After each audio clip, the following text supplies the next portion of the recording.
প্রিয় ভাইয়েরা, আমরা অনেকেই জানি না আসলে যাকাত ফরজ হওয়ার জন্য কয়টি শর্ত আছে। এই বিষয়টা আমাদের ভিতরে স্পষ্টভাবে জানা থাকা দরকার। হানাফি মাযহাবে অনুযায়ী যাকাত ফরজ হওয়ার জন্য 7টি শর্তের প্রয়োজন। অন্যান্য মাযহাব ইমাম শাফি, ইমাম আহমদ বিন হাম্বল সহ অন্য ইমাম মালিকি মাযহাব এগুলোতে যাকাত ফরজ হওয়ার জন্য তারা 5টা শর্ত দিয়েছে। আমরা এক এক করে দেখি যাকাত ফরজ হওয়ার জন্য শর্ত কি। তবে তার আগে মনে রাখতে হবে যাকাত ইসলামের একটি ফরজ বিধান। এই বিধানকে যদি কোনো ব্যক্তি অস্বীকার করে তাহলে নিঃসন্দেহে সে কাফের হয়ে যাবে। আর কেউ যদি গড়িমসি করে, অনীহা করে, আদায় না করে তাহলে সে ফাসেক হবে। এটা ফরজ বিধান লঙ্ঘন করার যে গুনাহ, সেই গুনাহ তার আমলনামায় যাবে। 1 নম্বরে যাকাত তাদের উপরে ফরজ হবে যারা স্বাধীন ব্যক্তি, যারা গোলাম নয়, যাদের ভিতরে স্বাধীন বলতে আমরা সাধারণত বুঝি আগের যুগে গোলামের প্রচলন ছিল। সেই গোলাম হবে না, বরং সব দিক থেকে তার অধিকার প্রয়োগ করার মতো ক্ষমতা আছে।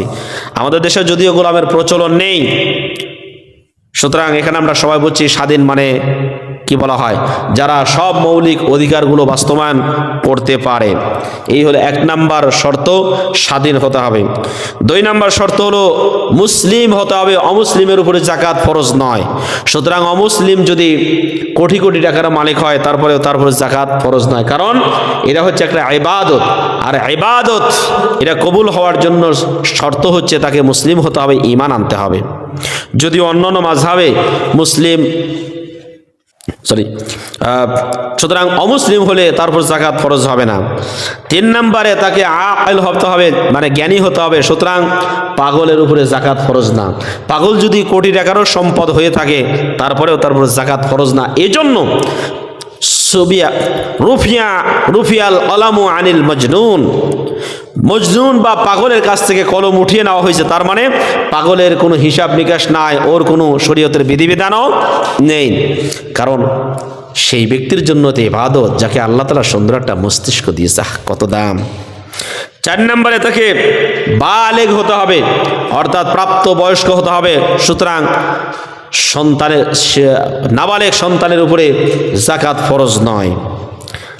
যারা নাবালেগ কোটি কোটি টাকার মালিক তারপর যাকাত ফরজ হবে না। আরেকটি শর্ত হচ্ছে 5 নম্বরে শুধুমাত্র মুসলিম হলেই চলবে না, এটা তাকে নেশাব পরিমাণ সম্পদের মালিক হতে হবে। নেশাব পরিমাণ সম্পদ এটা কি জিনিস, নেশাব কাকে বলা হয়? আমরা যদি খুব সংক্ষেপে একটু বর্ণনা করি তাহলে আমরা এটা বলতে পারি, নেশাব হচ্ছে এই বিষয়,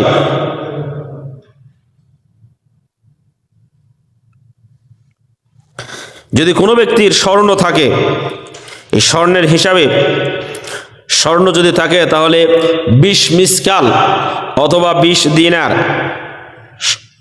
অর্থাৎ 1 মিসকাল সমান 4.25 গ্রাম। অর্থাৎ কারো যদি 85 গ্রাম খাঁটি স্বর্ণ থাকে তাহলে তাকে বলা হবে মালিক নিসাব, সে নিসাবের মালিক হয়েছে।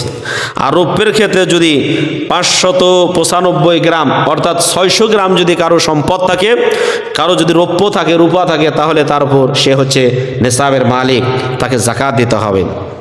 আমার প্রিয় ভাইরা,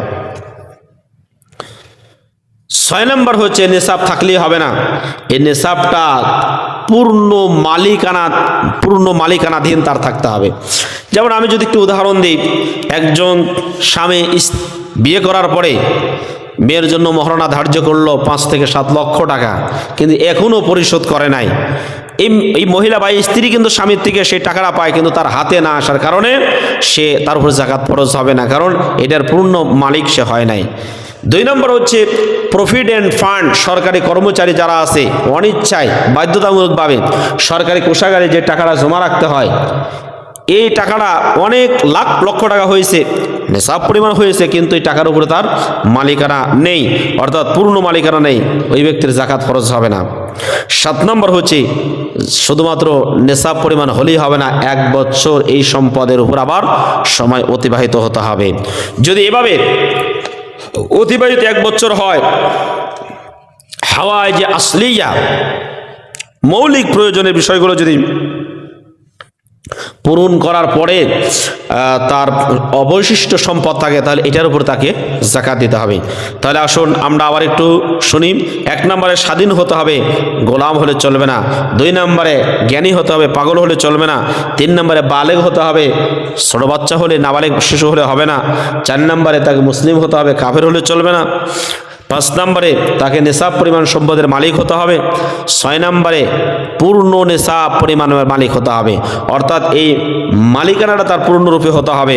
7 নম্বরে এই সম্পদের উপরে 1 বছর অতিবাহিত হতে হবে।